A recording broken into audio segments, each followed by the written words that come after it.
नमस्कार दोस्तों, स्वागत है आपका हमारे YouTube चैनल सच्ची हिंदी कहानियां में। दोस्तों, आज हम आपको सुनाएंगे श्री कृष्ण दौड़े चले आए।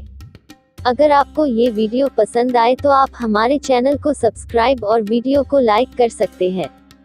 तो चलिए शुरू करते हैं। अर्जुन ने अपने आप को श्री कृष्ण को समर्पित कर दिया था। अर्जुन होता हुआ भी नहीं था, इसलिए कि उसने जो कुछ किया अर्जुन के रूप में नहीं, श्री कृष्ण के सेवक के रूप में किया। सेवक की चिंता स्वामी की चिंता बन जाती है। अर्जुन का युद्ध अपने ही पुत्र बब्रुवाहन के साथ हो गया, जिसने अर्जुन का सिर धड़ से अलग कर दिया और कृष्ण दौड़े चले आए। उनके प्रिय सखा और भक्त के प्राण जो संकट में पड़ गए थे। अश्वमेध यज्ञ का घोड़ा बब्रुवाहन ने पकड़ लिया और घोड़े की देखभाल की जिम्मेदारी अर्जुन पर थी। बब्रुवाहन ने अपनी मां चित्रांगदा को वचन दिया था कि मैं अर्जुन को युद्ध में परास्त करूंगा, क्योंकि अर्जुन चित्रांगदा से विवाह करने के बाद लौटकर नहीं आया था और इसी बीच चित्रांगदा ने बब्रुवाहन को जन्म दिया था। चित्रांगदा अर्जुन से नाराज थी और उसने अपने पुत्र को यह तो कह दिया था कि तुमने अर्जुन को परास्त करना है, लेकिन यह नहीं बताया था कि अर्जुन ही तुम्हारा पिता है। और बब्रुवाहन मन में अर्जुन को परास्त करने का संकल्प लिए ही बड़ा हुआ। शस्त्र विद्या सीखी, कामाख्या देवी से दिव्य बाण भी प्राप्त किया अर्जुन के वध के लिए। और अब बब्रुवाहन ने अश्वमेध के अश्व को पकड़ लिया तो अर्जुन से युद्ध अश्वयंभावी हो गया। भीम को बब्रुवाहन ने मूर्छित कर दिया और फिर अर्जुन और बब्रुवाहन का भीषण संग्राम हुआ। अर्जुन को परास्त कर पाना जब असंभव लगा तो बब्रुवाहन ने कामाख्या देवी से प्राप्त हुए दिव्य बाण का उपयोग कर अर्जुन का सिर धड़ से अलग कर दिया। श्री कृष्ण को पता था कि क्या होने वाला है और जो कृष्ण को पता था वही हो गया। वे द्वारिका से भागे भागे चले आए। दाव को कह दिया, देर हो गई तो बहुत देर हो जाएगी, जा रहा हूँ। कुंती विलाप करने लगी, भाई विलाप करने लगे। अर्जुन पांडवों का बल था, आधार था, लेकिन जब अर्जुन ही न रहा तो जीने का क्या लाभ।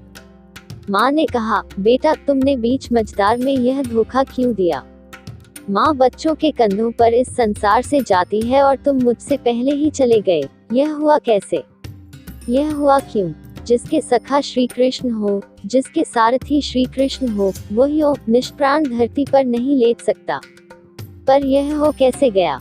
देवी गंगा आए कुंती को कहा, रोने से क्या फायदा, अर्जुन को उसके कर्म का फल मिला है। जानती हो अर्जुन ने मेरे पुत्र भीष्म का वध किया था धोखे से। वह तो अर्जुन को अपना पुत्र मानता था, पुत्र का ही प्यार देता था, लेकिन अर्जुन ने शिखंडी की आड़ लेकर मेरे पुत्र को बाणों की शैया पर सुला दिया था। क्यों। भीष्म ने तो अपने हथियार नीचे रख दिए थे, वह शिखंडी पर बाण नहीं चला सकता था, वह प्रतिज्ञाबद्ध था, लेकिन अर्जुन ने तब भी मेरे पुत्र की छाती को बाणों से छलनी किया। तुम्हें शायद याद नहीं, लेकिन मुझे अच्छी तरह याद है। तब मैं भी बहुत रोई थी। अब अर्जुन का सिर धड़ से अलग है। बब्रुवाहन ने जिस बाण से अर्जुन का सिर धड़ से अलग किया है वह कामाख्या देवी माध्यम से मैंने ही दिया था। अर्जुन को परास्त कर पाना बब्रुवाहन के लिए कठिन था। आखिर उसने मेरे ही बाण का प्रयोग किया और मैंने अपना प्रतिशोध ले लिया। अब क्यों रोती हो कुंती। अर्जुन ने मेरे पुत्र का वध किया था और अब उसी के पुत्र ने उसका वध किया है। अब रोने से क्या लाभ। जैसा उसने किया वैसा ही पाया। मैंने अपना प्रतिशोध ले लिया। और प्रतिशोध शब्द भगवान श्री कृष्ण ने सुन लिया। हैरान हुए। अर्जुन का सिर धड़ से अलग था और गंगा मैया भीष्म की मां अर्जुन का सिर धड़ से अलग किए जाने को अपने प्रतिशोध की पूर्ति बता रही हैं। श्री कृष्ण सहन नहीं कर सके। एक नजर भर अर्जुन के शरीर को, बुआ कुंती को, पांडु पुत्रों को देखा, बब्रुवाहन और चित्रांगदा को भी देखा। कहा, गंगा मैया आप किससे प्रतिशोध की बात कर रही हैं। बुआ कुंती से, अर्जुन से, या फिर एक माँ से।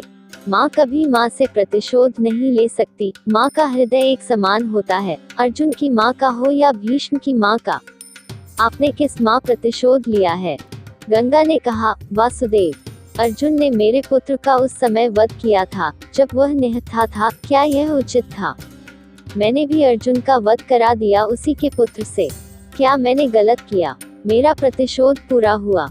यह एक माँ का प्रतिशोध है। श्री कृष्ण ने समझाया, अर्जुन ने जिस स्थिति में भीष्म का वध किया वह स्थिति भी तो पितामह ने ही अर्जुन को बताई थी, क्योंकि पितामह युद्ध में होते तो अर्जुन की जीत असंभव थी।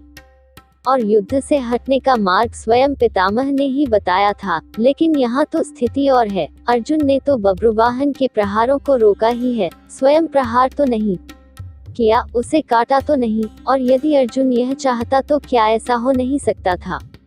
अर्जुन ने तो आपका मान बढ़ाया है। कामाख्या देवी द्वारा दिए गए आपके ही बाण का प्रतिशोध लेकर आपने पितामह का, अपने पुत्र का भी भला नहीं किया।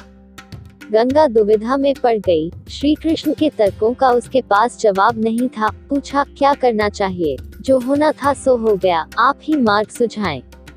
श्री कृष्ण ने कहा, आपकी प्रतिज्ञा पूरी हो गई, उपाय तो किया ही जा सकता है, कोई रास्ता तो होता ही है। जो प्रतिज्ञा आपने की वह पूरी हो गई। जो प्रतिज्ञा पूरी हो गई तो अब उसे वापस भी लिया जा सकता है। यदि आप चाहें तो क्या नहीं हो सकता? कोई रास्ता तो निकाला ही जा सकता है। गंगा की समझ में बात आ गई और माँ गंगा ने अर्जुन का सिर धड़ से जोड़ने का मार्ग सुझा दिया। यह कृष्ण के तर्कों का कमाल था, जिस पर श्री कृष्ण की कृपा हो, जिसने अपने आप को श्री कृष्ण को सौंप रखा हो, अपनी चिंताएं सौंप दी हो, अपना जीवन सौंप दिया हो, अपना सर्वस्व सौंप दिया हो, उसकी रक्षा के लिए श्री कृष्ण बिना बुलाए चले आते हैं। द्वारिका से चलने पर दाव ने कहा था, कान्हा, अब अर्जुन और उसके पुत्र के बीच युद्ध है, कौरवों के साथ नहीं, फिर क्यों जा रहे हो? तो कृष्ण ने कहा था, दाव, अर्जुन को पता नहीं कि वह जिससे युद्ध कर रहा है वह उसका पुत्र है, इसलिए अनर्थ हो जाएगा, और मैं अर्जुन को अकेला नहीं छोड़ सकता। भगवान और भक्त का नाता ही ऐसा है, दोनों में दूरी नहीं होती, और जब भक्त के प्राण संकट में हो तो भगवान चुप नहीं बैठ सकते। अर्जुन का सारा भाव हो और कृष्ण दूर रहे, यह हो ही नहीं सकता। याद रखें, जिसे श्री कृष्ण मारना चाहे कोई बचा नहीं सकता, और जिसे वह बचाना चाहे उसे कोई मार नहीं सकता। दोस्तों, अगर आपको यह वीडियो पसंद आई तो हमारा चैनल सब्सक्राइब करें और लाइक करें। धन्यवाद।